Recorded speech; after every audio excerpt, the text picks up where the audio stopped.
Are you ready for the most shocking news you'll hear all week? Have you walked down the aisles of your local grocery store lately and wondered why entire sections look wiped out, like a swarm of hungry locusts swept through overnight? Trust me, this isn't just your imagination. According to newly released supply chain data from February 2025, we're staring down shortages that could rival what we saw in the chaotic days of 2020. Prices are skyrocketing, some up by 15%, others by as much as 40%, and industry insiders say this is only the beginning. The next few weeks could be a turning point for shoppers everywhere. In this video, I'm going to expose the 8 grocery products to stockpile before the end of March.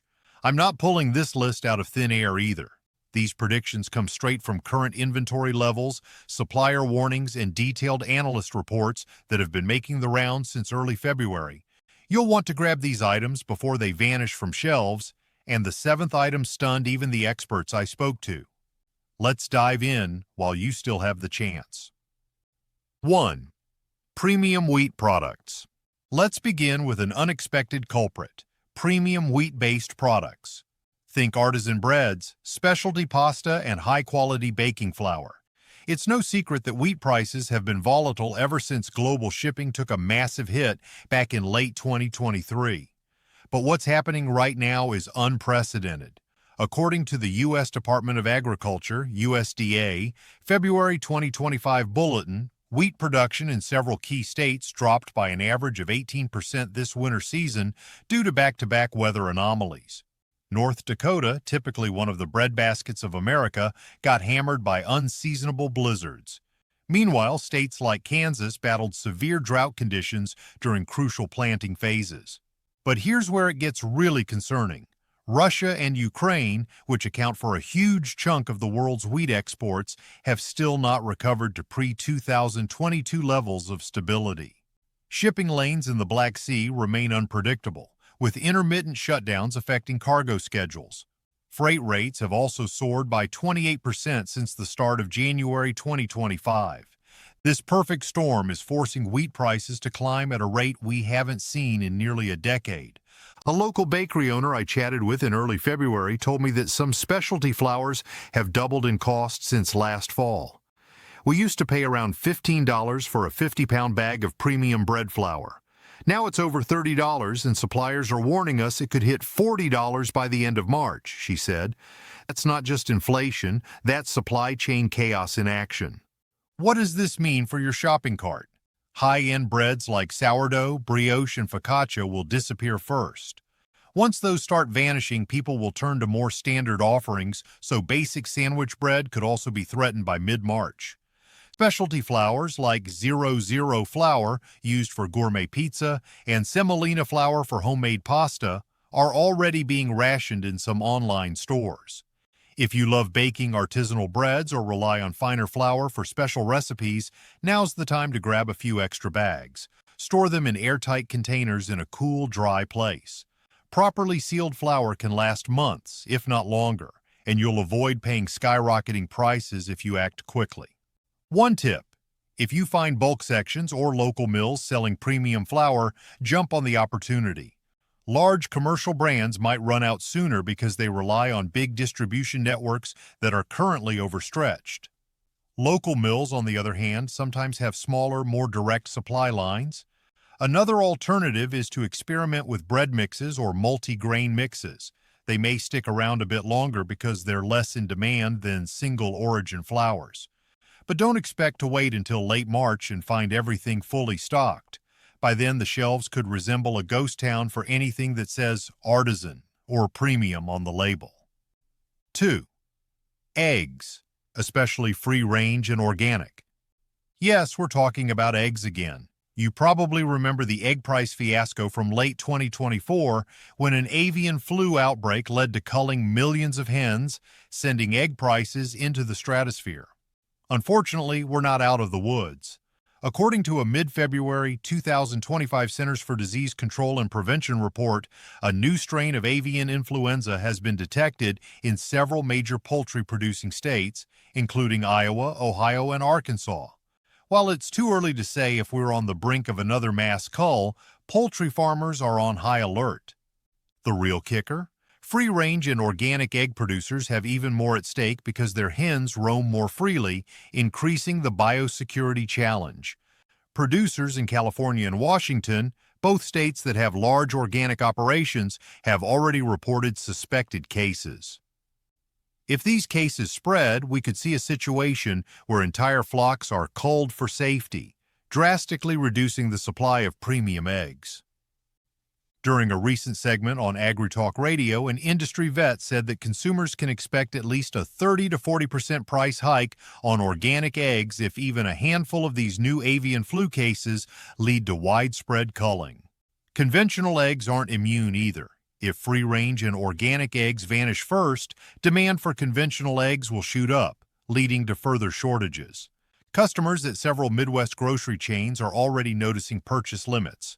One shopper from Des Moines wrote on a local food forum, "They only let me buy 2 cartons of eggs, and the sign said, 'Temporary shortage. Please be mindful of your neighbors.'"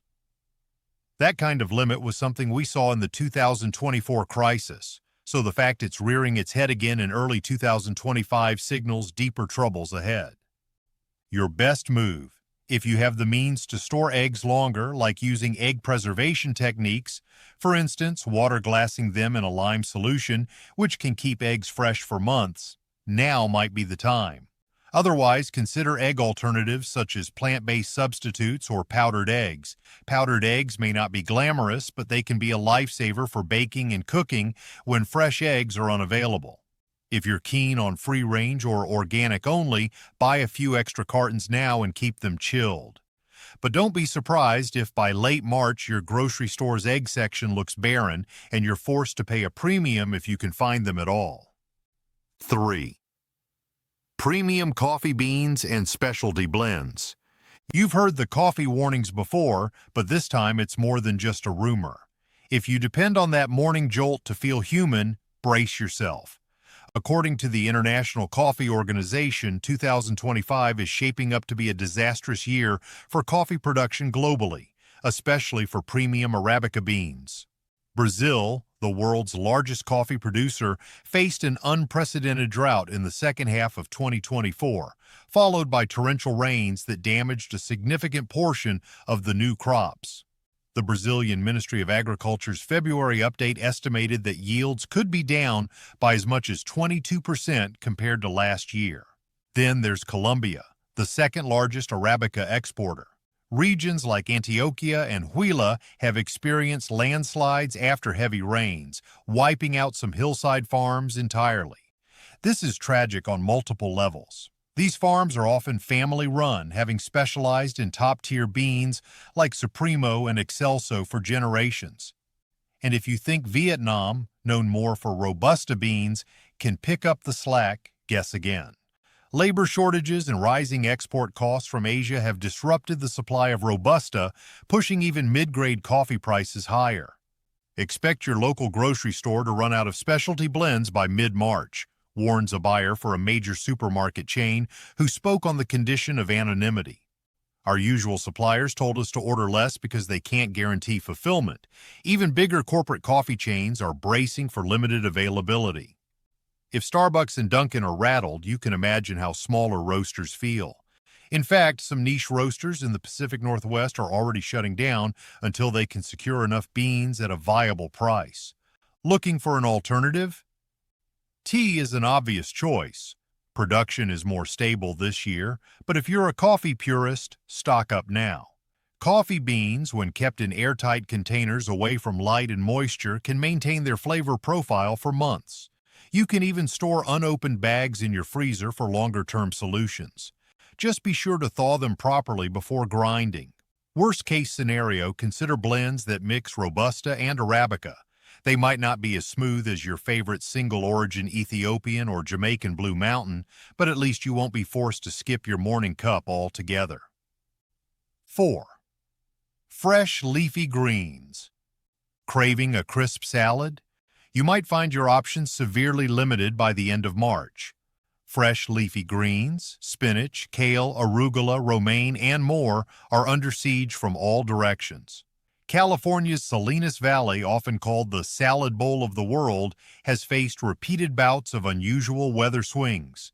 January brought torrential rain and flooding, wiping out seedlings.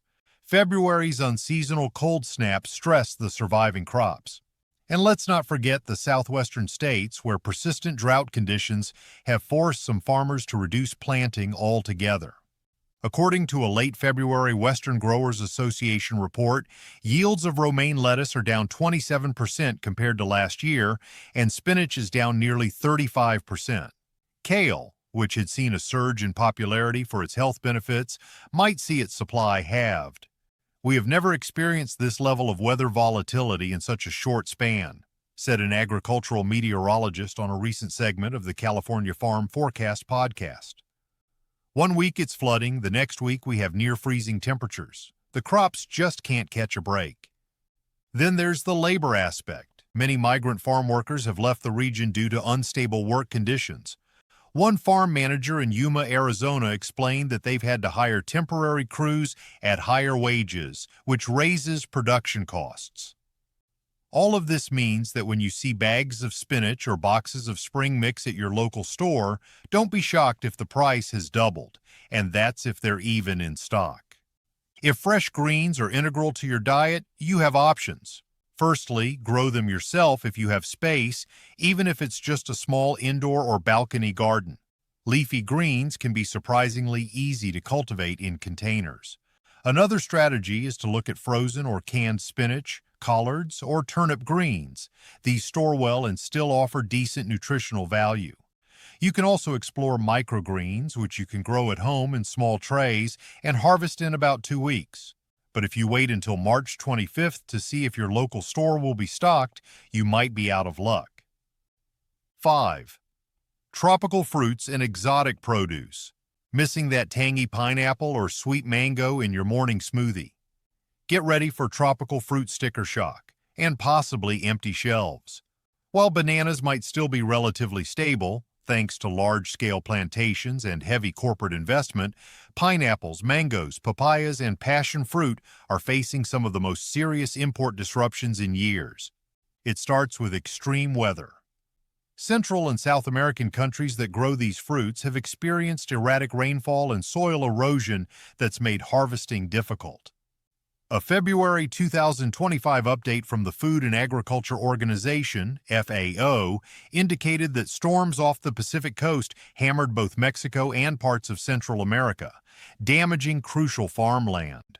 In Costa Rica, pineapple plantations have been especially affected, with an estimated 25% of the upcoming harvest ruined by heavy winds and flooding. Shipping costs add another layer of complexity. With container rates still near a 5-year high, importers are prioritizing goods that can handle longer shipping times, like certain grains or processed foods, over more delicate produce. Fruit that needs to be shipped at precise temperatures is getting left behind if space is limited.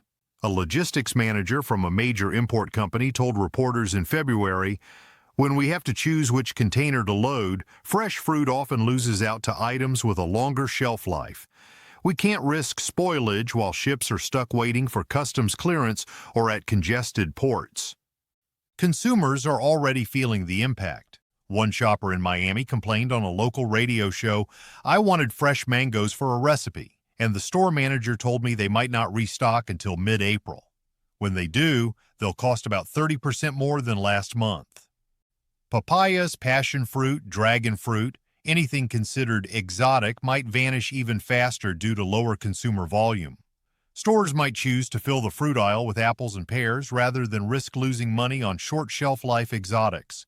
What can you do? If you love tropical flavors, consider frozen alternatives. Most stores still carry frozen mango chunks, pineapple, and mixed tropical fruit blends, at least for now. Freeze-dried fruits are another option, though they can be pricey. If you see a decent deal on your favorite tropical fruit, consider buying in bulk and using dehydration or freezing methods. It might be your last chance for a taste of the tropics until shipping lanes stabilize and new crops come in, whenever that may be. 6. High-quality cooking oils. You probably remember hearing about olive oil shortages over the past 2 years, but now we've got to talk about other premium cooking oils too, like avocado oil, specialty sunflower oil, and even peanut oil. While olives from the Mediterranean region have indeed taken a hit due to heat waves and poor harvests, a separate problem looms for other oil-producing areas. In Argentina, a severe drought last year significantly reduced the production of sunflowers, and the ripple effect is now hitting the global market for sunflower oil. The Argentina Federation of Oilseed Growers put out a statement in February noting that yields were at a 10-year low. Coupled with disruptions in Ukrainian sunflower exports, Ukraine being another global powerhouse in sunflower oil prices have shot up over 45% since December 2024. Avocado oil is also feeling the squeeze. Mexico, which supplies a massive portion of avocados to the United States, has seen skyrocketing domestic prices. Producers are prioritizing local markets or direct contracts with big fast food chains that use avocado oil in their menu items.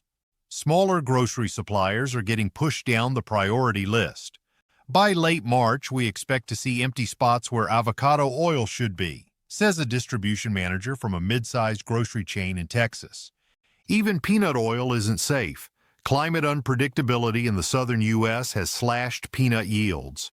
Georgia, a key peanut-growing state, faced record cold snaps in January that hurt both harvest and storage conditions. While peanut oil is often overshadowed by canola or vegetable oil, it's a mainstay for certain cuisines like wok frying or deep frying in southern-style cooking.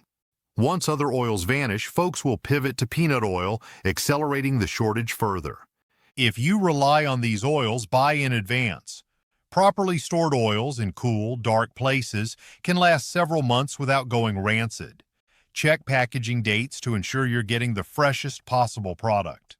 Consider alternatives like grapeseed oil, which remains relatively stable in price, at least for now, but that could change quickly if thousands of people switch from olive or avocado oil. Some home cooks are turning to coconut oil or even clarified butter, ghee, for high-heat applications, but these too could see a surge in demand. Bottom line, if you see your favorite cooking oil on sale or in stock, grab an extra bottle or two. Waiting until late March could leave you with only the priciest or poorest quality options, or none at all. 7th, legumes and plant-based proteins. This is the one that even shocked me when I first heard the warnings. Legumes, lentils, chickpeas, garbanzo beans, black beans, and similar staples could face major shortages. Why is this so surprising? Because legumes are considered some of the most resilient and drought-tolerant crops out there. But 2025 is testing their limits in ways we haven't seen before. First, there's the global shift toward plant-based diets. Demand for high-protein, meat-free alternatives has soared. According to a January 2025 market analysis by the Plant-Based Foods Association, sales of legumes used in vegan and vegetarian products rose by 32% in just the last quarter of 2024. Meanwhile, farmers in places like North Dakota and Montana, key U.S. producers of lentils and peas, have reported less than ideal harvests due to erratic rainfall and cold snaps at the wrong time. A chickpea farmer outside Great Falls, Montana, mentioned that half his fields failed to germinate properly because of an unexpected frost in late October 2024, forcing a smaller yield heading into 2025. But that's not all. International factors also come into play. India, a major producer of chickpeas and lentils, has had to deal with monsoon patterns swinging from one extreme to the other. Flooded fields one month, drought-like conditions the next, leading to a confused planting and harvesting schedule. The Indian government hinted at possibly restricting some exports to stabilize domestic prices. If that happens, the global supply of chickpeas, crucial for hummus, falafel, and other popular dishes, would tumble even further. And let's not forget the shipping crisis. Legumes are generally shipped in bulk, but container shortages and higher freight costs are making it tougher to move these goods across oceans. With supply tight and demand high, prices for lentils have already shot up about 25% since January. If you rely on beans or lentils as a budget-friendly protein, you might be in for a rude awakening. By the end of March, experts warn we could see certain varieties, like French green lentils or organic chickpeas, virtually disappear from many store shelves. Even the standard black bean might jump in price if people can't find their preferred options. So, what can you do? Stock up now, but be considerate about how much you actually need. Legumes have a long shelf life if stored in airtight containers in a cool, dry place. Canned options are also worth grabbing.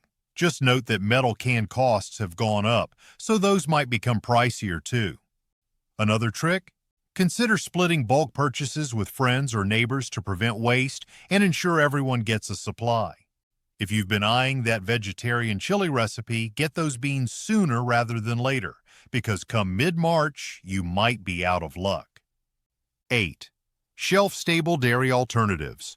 Let's wrap up with shelf-stable dairy alternatives, something that millions of people now rely on, whether for lactose intolerance, vegan diets, or simply a preference for plant-based products. We're talking about those Tetra packs of almond milk, soy milk, oat milk, coconut milk, and more. While fresh or refrigerated versions may also be in short supply, shelf-stable products could vanish even faster. Why? Several reasons. We have the ongoing almond shortage in California, which has hammered almond milk producers, as we've seen with the high-quality cooking oils discussion. Meanwhile, oat milk isn't in the clear either. Certain major oat-producing regions in Canada and the northern U.S. faced flooding in late 2024, followed by a harsh freeze that reduced overall yield. You'd think soy might pick up the slack. But Brazil, one of the world's largest soybean producers, has had its own unpredictable weather patterns, hurting production and complicating exports. According to a spokesperson for a major plant-based food manufacturer interviewed by the Plant Milk Weekly newsletter in early February, we're already seeing so many disruptions in our ingredient pipeline that we can't confidently project our production schedule for March and April. Our distributors are asking for more product than we can provide. It's classic supply and demand. When people can't get almond milk, they switch to oat or soy, depleting those supplies even more quickly. Cost is another factor. The specialized packaging used for shelf-stable milk, the Tetra Pak or similar, has experienced price hikes due to supply chain tangles in paper pulp, aluminum, and plastic layers. One packaging supplier in Europe faced an unexpected factory shutdown in January due to worker strikes and equipment failures, affecting global shipments of packaging materials. If you rely heavily on shelf-stable dairy alternatives, now is the time to stock up on a few extra cartons. They typically have a generous best-by date, often lasting up to a year if unopened. Just be sure to store them properly, cool, dry places away from direct sunlight. Some folks are opting to make their own plant-based milks at home using nut or oat bases, but of course that depends on having the nuts or oats in the first place, which brings us full circle to the same supply issues. If you can find a brand that still has decent stock in your area, consider grabbing a case. By late March, many people might be stuck with only limited choices, if they can find any at all. And there you have it. The 8 grocery products to stockpile before the end of March. Each item has its own unique supply chain fiasco, but they all share one thing in common: dwindling stock and skyrocketing prices. This list isn't just sensationalism, it's compiled from USDA updates, industry insider tips, farmer testimonials, and real-world grocery reports that I've been tracking since the start of 2025. What can you do right now? First off, don't panic buy like it's the end of the world. That only exacerbates shortages. But if these items are part of your regular routine, it's wise to pick up a few extras while they're still relatively affordable and available. Rotate your stocks to ensure nothing goes to waste, and explore alternatives if you see the writing on the wall for your go-to brand or product. Keep an eye on your local grocery store's policies. Some places have started imposing purchase limits to curb hoarding. If that happens, you may need to get creative.